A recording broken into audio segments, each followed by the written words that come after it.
अनुभव भैया नमस्ते। मैं अपनी कहानी बता रहा हूँ, परेशानी में हूँ, इसका जवाब आप एक वीडियो में देना। भैया मैं एक सरकारी जॉब करता था। 2019 के दौरान जब मेरी गर्लफ्रेंड ने अपने घर में बताया मेरे बारे में, तो उसके घर में बहुत ड्रामा हुआ। मेरी जाति को लेकर गालियाँ दी गई, जलील किया गया। फिर वो मुझसे अलग हो गई। उसके बाद कुछ टाइम बाद दोबारा वो मेरी लाइफ में आ गई। प्यार का हवाला देके मैंने भी उसको वापस ले लिया। उसके बाद उसके पापा की तबीयत खराब हुई। फिर वो मुझसे दूर चली गई और कह दिया नहीं कर सकती मैं आपसे शादी। इस बार मैं इतने डिप्रेशन में चला गया।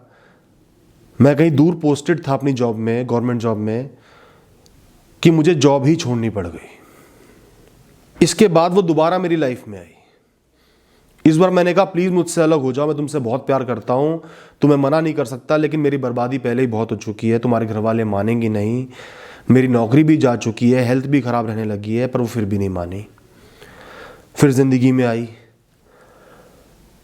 और फिर 2020 अप्रैल में उसने फाइनली मना कर दिया कि मैं तुमसे कभी भी शादी नहीं कर सकती, और हमेशा के लिए चली गई।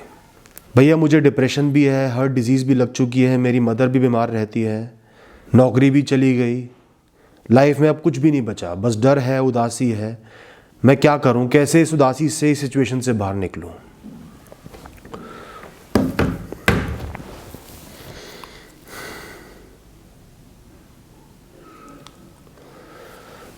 दोस्त, सबसे पहले मैं आपको उस लड़की की असलियत, उसकी सच्चाई बताऊंगा। वो लड़की नहीं थी, वो एक इंसान नहीं थी, वो आपका विनाश थी। आपके जीवन में एक विनाश लिखा हुआ था, सब कुछ खत्म होना लिखा हुआ था, और वो उसका कारक बन गई। अब विनाश तो कैसे भी आ सकता है, किसी का एक्सीडेंट हो जाए, किसी का बहुत बड़ा नुकसान हो जाए, सब कुछ बिक जाए, किसी को कोई बहुत बड़ी डिजीज हो जाए। डिप्रेशन से भी बड़ी डिजीज होती हैं जिनसे इंसान के जीवन पर ही बनाती है। किसी का परिवार एक्सीडेंट में खत्म हो जाता है। कई बार किसी इंसान से हम बहुत प्यार करते हैं, वो भी हमें प्यार करता है, उसकी मृत्यु हो जाती है। बहुत सारे कारण होते हैं जिस वजह से कई लोगों के जीवन में विनाश आता है। तो वो लड़की नहीं थी, वो आपके जीवन में विनाश का कारण था। अगली बात करता हूं उसके प्यार की। तो वो लड़की कंफ्यूज थी, शुरू से ही कंफ्यूज थी। पहली बार ही आपको ना छोड़ती अगर प्यार सच्चा होता तो। सच्चे प्यार में दोस्तों छोड़ने का ऑप्शन ही नहीं होता। इसे अच्छाई कह लो या मजबूरी कह लो, सच्चे प्यार को अगर मजबूरी में छोड़ना भी पड़े ना, इंसान के सालों खराब हो जाते हैं। सालों तक एक एक पल वो घुट के जीता है, जैसे आप आज भी जी रहे हो। तो उसका प्यार ना तो सच्चा था, वो कंफ्यूज थी, वो अपने मतलब के लिए, अपनी अटैचमेंट के लिए, अपनी फीलिंग्स के लिए आपके साथ थी। अगर वो मतलबी ना होती, उसका प्यार सच्चा होता, किसी कारणवश उसने आपको त्याग भी दिया होता, तो वो बार बार वापस ना आती। वो समझ जाती कि आप बर्बाद हो चुके हो, बहुत सफर कर चुके हो, अपने मतलब के लिए बार बार वापस ना आती, जबकि वो श्योर भी नहीं थी। बार बार वापस आके आपके जख्मों को गहरा करके, उनको नासूर बना के उसने ये साबित कर दिया कि उसके प्यार में दम ही नहीं था, उसका प्यार मतलबी प्यार था। वो अपने लिए आपके साथ थी। आपको एक खाई में धक्का दे के आज वो छोड़ के चली गई ना, तो ठीक है, सिर्फ इतना समझना है कि वो आपका विनाश थी, अपने मतलब के लिए आई थी, विनाश करके चली गई। उसकी औकात आपके सामने आ चुकी है। अब लोग तो क्या जज करेंगे कि इतनी बड़ी सरकारी नौकरी, इतनी इंपॉर्टेंट नौकरी आजकल मिलती नहीं, लाखों लाखों लोग लाइनों में लगे रहते हैं, नहीं मिलती, तुमने छोड़ दी। लोग जज करेंगे कि तुम बेवकूफ हो, गलत हो, लेकिन मैं तुम्हें जज नहीं करूंगा, क्योंकि मैं जानता हूं कि इंसान के साथ क्या क्या हो सकता है, कितना वो डिप्रेस्ड हो सकता है कि बिस्तर से हिलने का भी मन नहीं कर रहा, नौकरी तो क्या ही करेगा। प्यार के चक्कर में लोग पागल भी हो जाते हैं, बिल्कुल अपना माइंड लूज ही कर देते हैं। उस समय ना नौकरी, ना पैसा, कुछ भी नजर नहीं आता, आप अपने आप को संभाल ही नहीं पाते, तो मजबूरी में आपने नौकरी छोड़ दी, कोई बात नहीं।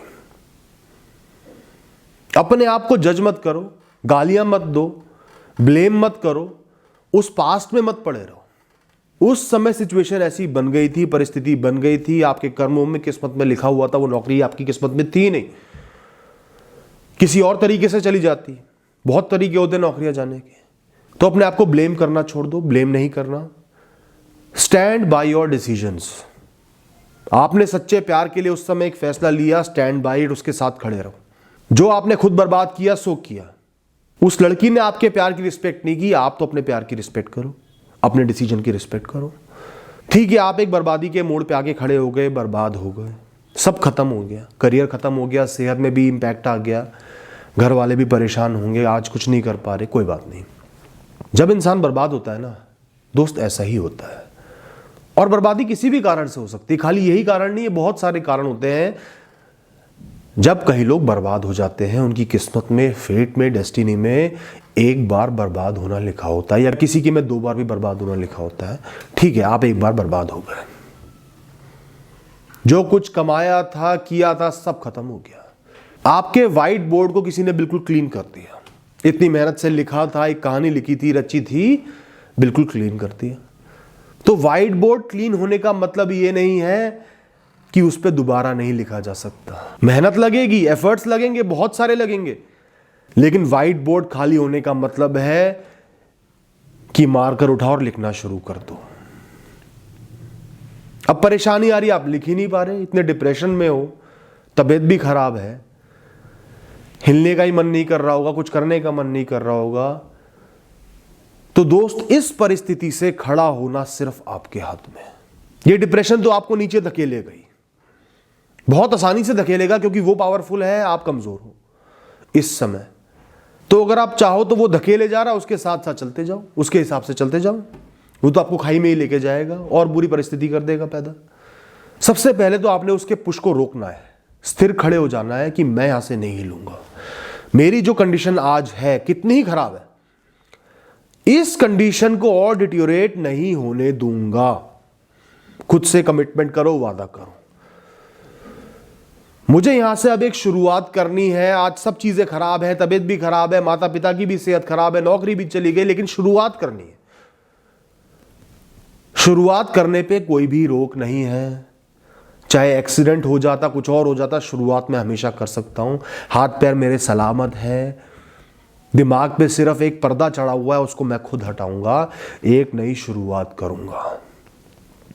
वो जो मेरी बर्बादी आई थी, मुझे बर्बाद करके चली गई, उसका साथ यहीं तक का था, मुझे वो आगे बर्बाद नहीं कर सकती। उसने मुझे बर्बाद किया, मैं जीवन को सही होके दिखाऊंगा, एक नई शुरुआत करूंगा। जितनी बार नेगेटिव ख्याल आपके दिमाग में आ रहे हैं, बिस्तर से उठने का मन नहीं कर रहा, नहाने का मन नहीं कर रहा, खाने का मन नहीं कर रहा, उतनी बार खुद को बोलो कि मैं इससे ज्यादा खुद को नीचे नहीं गिरने दूंगा। बस जितना होना था, जो होना था, हो गया है, मुझे शुरुआत करनी ही करनी है। ऐसा नहीं है कि आपने सरकारी नौकरी छोड़ दी तो सब खत्म हो गया। वो नौकरी पाना मतलब आपके अंदर दिमाग तो है ही, इंटेलिजेंस है ही, पढ़ाई लिखाई आपकी कहीं नहीं गई। पढ़ाई लिखाई इंसान का सबसे बड़ा एसेट होती है आज के डेट में। बहुत मेहनत से आपके माता पिता ने आपको पढ़ाया होगा, वो कहीं नहीं गई, दिमाग पे सिर्फ एक धुंधली लेयर चढ़ी है। रिवाइज करोगे, कुछ करोगे, अपने आप सब वापस आ जाएगी। आप जितने इंटेलेक्चुअल हो, वो कहीं नहीं गया। डिप्रेशन ये सब चीजें आपसे नहीं छीन सकता, सिर्फ आपको स्लो कर सकता है, रोक सकता है। तो बहुत कुछ है आपके पास, बहुत एक्सपीरियंस भी है, टैलेंट भी है, और आपको अब वो नहीं पाना, सीधा वहां पे नहीं पहुंचना जहां से आप नीचे गिरे थे। आपको एक स्टार्ट करनी है। 100 पॉइंट कमाना ही नहीं है आपको। 100 पॉइंट कमाना मुश्किल लग रहा होगा, नामुमकिन लग रहा होगा, लेकिन 100 पॉइंट पे आपको भी जाना ही नहीं, आपको सिर्फ 1 पे आना है। और 1 पे तो आप 15-16 साल की उम्र में भी आ सकते थे, जब आपकी पढ़ाई पूरी भी नहीं हुई थी दोस्त। तो टारगेट आपने कर लिया, बहुत लिमिटेड, बहुत बेसिक टारगेट बना लिया है कि एक शुरुआत मैंने करनी है। ठीक है, आप कह रहे हो कि आपके दिल में भी प्रॉब्लम आ गई है, लेकिन ऐसा नहीं है कि दिल में प्रॉब्लम आना बहुत ही अनकॉमन हो। बहुत सारे लोग दिल की प्रॉब्लम से सफर कर रहे हैं आज की डेट में। बहुत यंग लोग भी हार्ट पेशेंट हैं, उनकी सर्जरीज हो चुकी हैं, स्टंट्स पड़ चुके हैं। बहुत सारे ऐसे लोग मिलेंगे, आप पहचान भी नहीं पाओगे, क्योंकि अब वो नॉर्मल लाइफ जी रहे हैं। हार्ट प्रॉब्लम होना मतलब जीवन का अंत नहीं होता। Heart problem is not a 4th stage cancer. और मैं तो इतने लोगों को जानता हूं जिनको 4th स्टेज कैंसर भी है, वो लड़ रहे हैं, सर्वाइव कर रहे हैं, वो अपनी विल पावर पे सही हो रहे हैं। शायद उनमें से कुछ अभी इस समय वीडियो भी देख रहे होंगे। बहुत सीखने को मिलता है, बहुत इंस्पिरेशन मिलता है ऐसे लोगों से। तो हार्ट प्रॉब्लम इतनी बड़ी प्रॉब्लम नहीं है जितना आप उसे बना रहे हो। वो आपकी एक्टिविटी को नहीं रोकेगी। दवाइयाँ टाइम से लो, अपने ऊपर वॉच रखो और एक स्टार्ट करनी है। जीवन को सही दिशा पे लेके जाना है, सही डायरेक्शन पे लेके जाना है। अपने माता पिता का भी ख्याल रखना है, वो भी आपकी जिम्मेदारी है और आप खुद भी अपनी जिम्मेदारी हो। सरवाइव करना है, थ्राइव करना है, एक अच्छे जीवन की रचना करनी है जहां पे पहली बात, एक इंसान को इतनी प्रायोरिटी ही आप नहीं दोगे कि वो आपकी गर्दन दबा दे। अब आपने अपनी लाइफ में किसी को इतनी प्रायोरिटी नहीं देनी। माता पिता का ख्याल रखना है, खुद का ख्याल रखना है, करियर को जीरो से स्टार्ट करना है। सरकारी जॉब ना मिले, एज निकल गई हो, उसको छोड़ दो, प्राइवेट जॉब पकड़ लो, वरना कोई छोटा सा बिजनेस स्टार्ट कर दो, बहुत कम पैसे में स्टार्ट कर दो, एक छोटी सी दुकान स्टार्ट कर दो। शुरुआत में कुछ नहीं होगा, टाइम लगेगा, सीखोगे, गिरोगे, फेल होगे, गलतियां करोगे, लेकिन कंटिन्यूअस एफर्ट्स डालते रहोगे, कर्म करते रहोगे, आगे बढ़ जाओगे। प्राइवेट जॉब पकड़ लो, मार्केटिंग की जॉब पकड़ लो, सेल्स की जॉब पकड़ लो। डरना नहीं है, फेलियर से नहीं घबराना, अपनी परिस्थिति से नहीं डरना, अपनी परिस्थिति को कोसना नहीं है, अपने पास्ट को कोसना नहीं है। अपने दिमाग को बिल्कुल बंद करके सिर्फ आगे देखना है। आगे की तरफ आपको अब बढ़ना है, पॉजिटिविटी के साथ बढ़ना है, लोगों को अपने सिर पर नहीं चढ़ाना। अपनी दिनचर्या को अच्छा रखना है, टाइम से उठो, नहाओ, भगवान की पूजा भी करो, भगवान में विश्वास भी रखो, अच्छी किताबें पढ़ो, हॉबी ज़रूर बनाओ, कोई स्पोर्ट्स खेलो, एंटरटेनमेंट भी करा करो, पूरे दिन को ऑक्यूपाई रखो। और सबसे ज़्यादा आपने अभी करने हैं अपने कर्म करियर बनाने के लिए, 0 से 1 पे आने के लिए।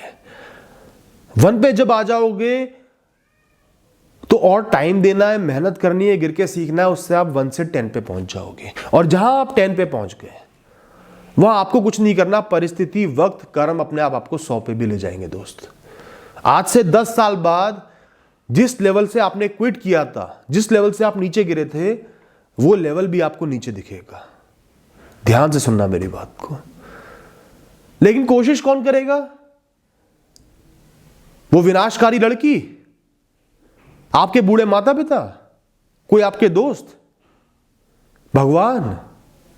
नहीं, कोशिश करोगे आप, शुरुआत करोगे आप। कितनी ही तबीयत आपकी खराब हो, कितना ही डिप्रेशन हो, आपने शुरुआत करनी है। कागज के पन्नों पे लिख के रख लो, मैंने क्या क्या करना है अपनी लाइफ के लिए, कैसे अपनी लाइफ को सही बनाना है, ट्रैक पे लेके आना है, अपने माता पिता के लिए क्या क्या करना है। करियर के बारे में लिखो, आप क्या करना चाहते हो, कैसे शुरुआत करोगे, क्या क्या ऑप्शंस हैं। इंटरनेट पे सर्च करो, यूट्यूब पे सर्च करो, लोगों से पूछो, धक्के खाओ दोबारा। सबसे पहली बात, सुबह सुबह उठ के नहा धो के तैयार हो जाया करो।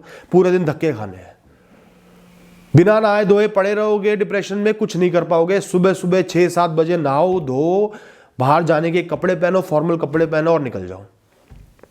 खूब धक्के खाओ, मार्केटों में धक्के खाओ, बिजनेस सर्च करने के लिए, कंपनीज में धक्के खाओ, लोगों से बात करो, जो करना है करो, खाली नहीं बैठना। 1 महीना ऐसा कर लोगे, अपने आप स्टार्ट मिल जाएगी, अपने आप पता चल जाएगा मैंने अब ये करना है। और फिर खुद को झोंक देना। उस लड़की में भी झोंका था ना खुद को, 1 बार नहीं, 2 बार नहीं, 3 बार नहीं, पता नहीं कितनी बार झोंका था ना उस लड़की में। अब अपने करियर में झोंक दो, अपनी लाइफ में झोंक दो, अपनी लाइफ को सही बनाने में झोंक दो। रुकना नहीं है। डिप्रेशन रोकेगा, स्ट्रेस रोकेगा, बीमारी रोकेगी, लेकिन आपने रुकना नहीं है। अपने आप से कमिटमेंट कर लो, मैं अपनी आखिरी सांस तक अपनी परिस्थिति से लड़ूंगा और परिस्थितियों को सही करके दिखाऊंगा। ना पीछे, ना दाएं, ना बाएं, किसी भी डायरेक्शन में नहीं देखना।